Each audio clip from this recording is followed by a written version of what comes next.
Thanks for joining us for another week of Sjogren Strong.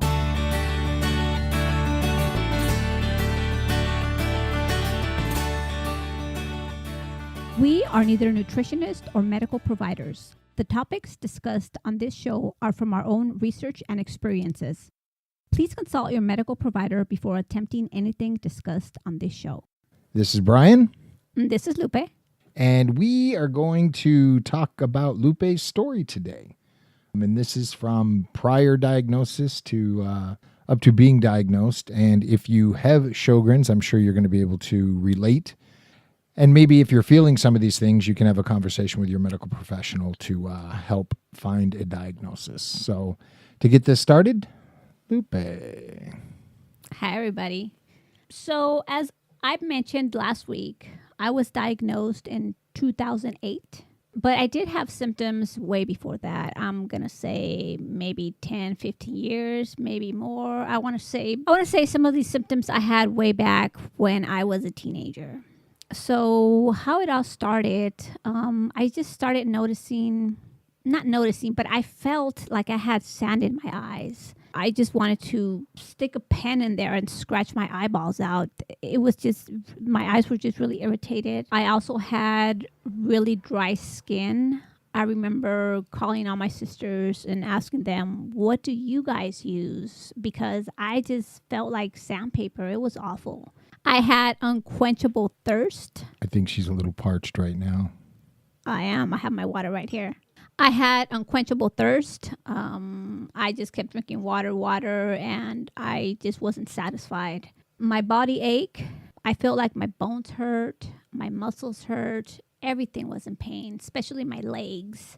I felt like I always had to be under the covers in a fetal position because I was always cold. So I remember having joint pain. My elbows, I felt like they were going to come out of their sockets. So like if Brian and I were at the beach, we're walking, holding hands, and he was swinging my arms, and I just told him to stop because I just felt like they were going to come out of their sockets. And I was like, what's going on? I couldn't believe that just a swinging motion as we walked down the beach actually hurt her. Yeah.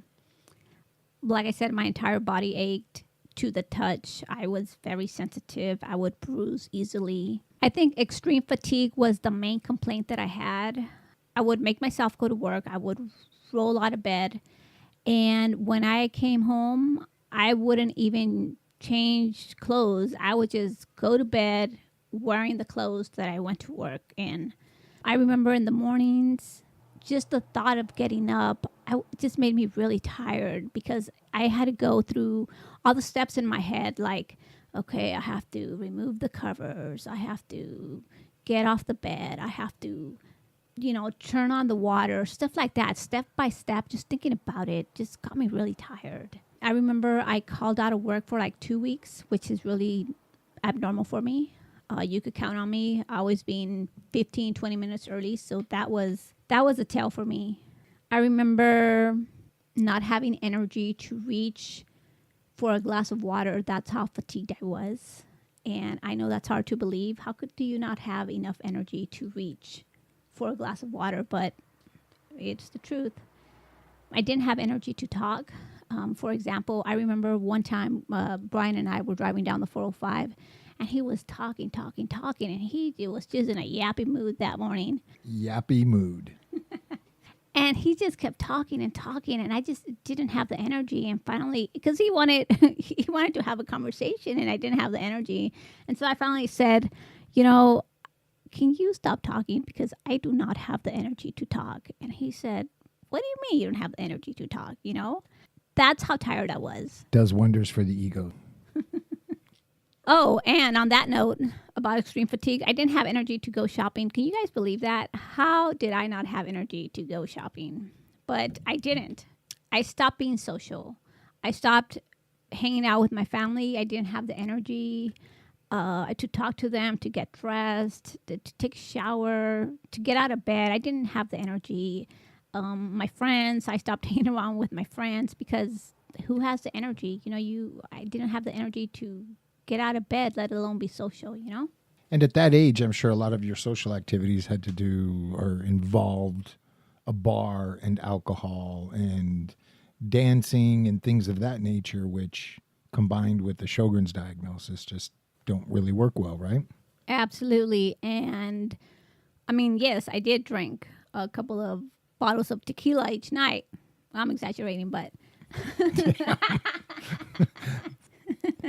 So how much did you have to drink? I'm kidding. No, but not. I didn't have two bottles of tequila a night, but I had a couple of drinks a night, and then the following morning, I would just feel crappy, and sometimes I didn't even feel like I drank that much, and I feel crappy, and alcohol dehydrates you, so there you have it. So that didn't help me. Brain fog. I had a lot of brain fog. I thought I was getting nervous because I thought I had early signs of Alzheimer's, and I had to write everything down, especially when I was at work. So, folks, in the comments, let us know what you coined this term. I called it Lupe-isms. And then I had to learn this modified Lupe-ism sign language as she waved her hands around, frantically searching for words. Yes, it was terrible. I forgot my words. I didn't know how to speak to Brian other than sign language because I didn't know how to speak. And we don't know sign language, people. Extreme brain fog, very forgetful. I had to write everything down, like I said, especially at work. It was awful. It really was. TMI, but I was extremely constipated. I would go number 2 maybe once a week. I would go number 2. I made a good poopy. And now, folks, I get texts. You know that poop emoji? I know exactly what it means. Okay, now that's true because you know why? I used to poop once a week, and now, oh my God, if I eat properly and hydrate, I poop once, sometimes even twice a day. So I get very excited about that, and I'm guilty. I do text them, yay, I pooped. Dentist. I didn't realize I had dry mouth until I went to see my rheumatologist for the first time. And he asked me, do you have dry mouth? And I said, no. And he said, open your mouth. He said, open your mouth. So I opened my mouth, and he put the tongue depressor in my mouth, and it got stuck to the side of my mouth. And he's like, and then he tried to pull it away, and he says, yep, you have dry mouth. And it's funny because from, what we've read in the research and talking to others with Sjogren's, it's hard for somebody with Sjogren's that's experienced it for so long to realize what a moist mouth is. They've never experienced it, or they haven't experienced it in so long. They think what they're feeling is normal. So under the care of a good physician like her first rheumatologist was, there's a lot of discoveries being made. I didn't really have dental issues because I am the type of person that... She's a freak. No, I'm not a freak. I like having nice teeth. And that's the first thing I notice, are teeth. So I like having nice teeth. I go to the dentist every 3 to 4 months to have an examination, and so they could clean my teeth. But the one thing that I did notice was sometimes I noticed I had bad breath, and I didn't know if it was just me. Nobody actually told me, hey, you have bad breath. Here's a mint. But I felt that I did. So, and I think that's because of dry mouth. We kind of wanted to tell this story because a lot of people might not be aware of these symptoms. If you have Sjogren's and it's been diagnosed and you've been living with it for a while, you understand what it is. For those that haven't been diagnosed and you're feeling any of this, hopefully this helps you, again, have that conversation with your doctor to come to a diagnosis. But the good news is, the silver lining is that once the diagnosis was made and we immediately started reading, I'm sitting here looking at a stack of books that have been purchased over the years on Sjogren's. We made a lot of adjustments to life, from what we eat to constantly sipping. And one of the things she's dealt with, and I'll let her tell the story, is what she doesn't like just plain water. So we went through Propel, Gatorade, Liquid IV. We tried all of these things, and she loves the Gatorade, but So the Gatorade has a lot of sugar. If I put powdered Gatorade in my drink, I will drink it like it's beer, right? Because we all down beer. It would just go down smoothly. But then I realized it has a lot of sugar, and my body can't really process sugar. So I didn't know what to do, because without Gatorade, I wasn't drinking enough. So then, yes, we tried Propel. You name it, we tried it. And then finally, I don't know where it came from. Putting lemon. we have lemon concentrate in the house the majority of the time, and either we've squeezed fresh lemon or lime into the water, but just a couple drops of the concentrate in her 20-ounce glass that she carries around with her constantly. It's my lifeline. It seems to work. A few lemon or lime drops, and I like a few shakes of salt in my water, because I do remember that my rheumatologist said that salt helps you retain water. So in addition to the diet, what other kind of accommodations have you made in life too? I stopped eating sugar, ice cream, candy, you name it, anything with sugar, because again, my body can't process sugar.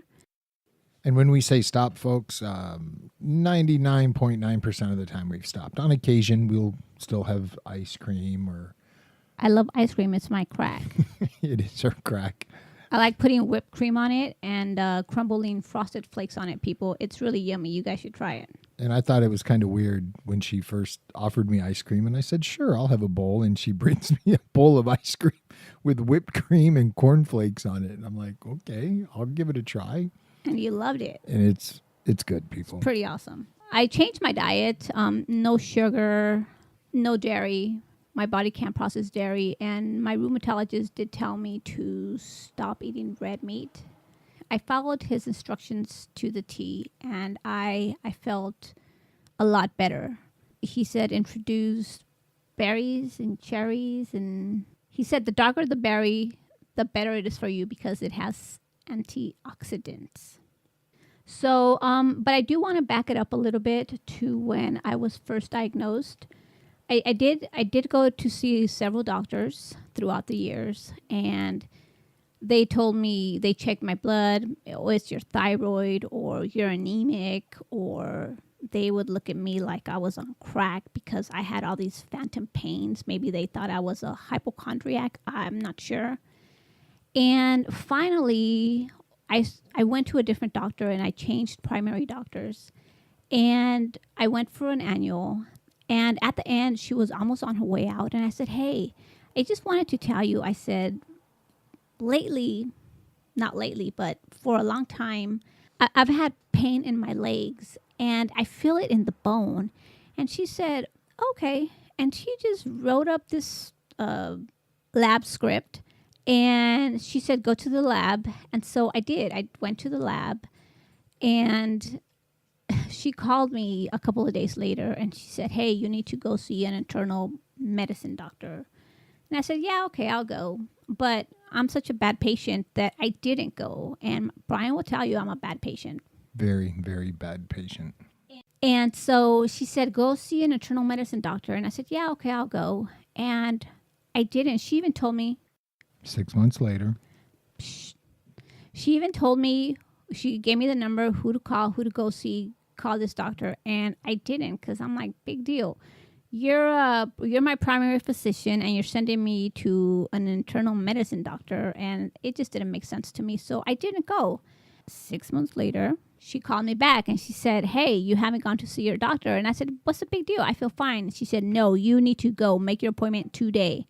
So I kind of freaked out a little bit, and I did go. They asked me a bunch of questions, and then they took more blood. I was like a human pin cushion for a couple of months. And so finally, that doctor calls me back a few days later, and he says, hey, you got Sjogren's. And I said, what is Sjogren's? And am I going to die? Am I going to die tomorrow? And he's like, nope, this is not going to kill you. And so I never heard that. And so I asked him to spell it out for me. And he did. So what was the first thing I did when I hung up with the doctor? I jumped on the internet and I started reading all about Sjogren's, and it kind of freaked me out a little bit. So then what do I have to do next? He said, you need to find a rheumatologist. So I went online. I'm looking for a rheumatologist, and I didn't know who to go to because the clinic that I go to, they didn't have rheumatologists. And so I had to go outside of the clinic. And so I went online and I did a lot of research. So finally I found somebody close. He was in network, and I gave him a call. And I said, are you accepting new patients? And they said, yes. Well, can I have an appointment? First appointment that you have. I'm thinking they're going to see me same week, maybe next week. He's like, first appointment we have is in 2 months. And I'm like, 2 months? What am I going to do? I'm sick. I can't even get out of bed for 2 months. So for 2 months, I struggled with the same symptoms. And in that time, we started implementing things that we learned online, the constant sipping and trying to increase hydration and utilizing citric acid to, stimulate saliva production. And we did the best we could. And again, not that this was life-threatening, but I think the panic and everything she was dealing with mentally was probably more trying than the physical ailment, because she's been dealing with that physical ailment for such a long time. I think the brain was just catching up to it. But we finally got in to see the rheumatologist.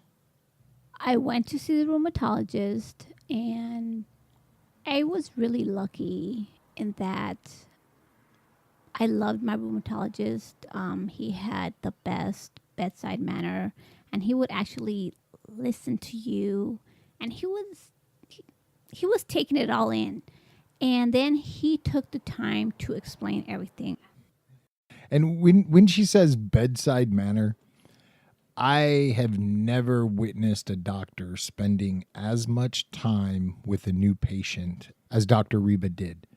For those of you in the Orange County, California area that was lucky enough to be treated by Dr. Reba, I'm sure you will all understand this.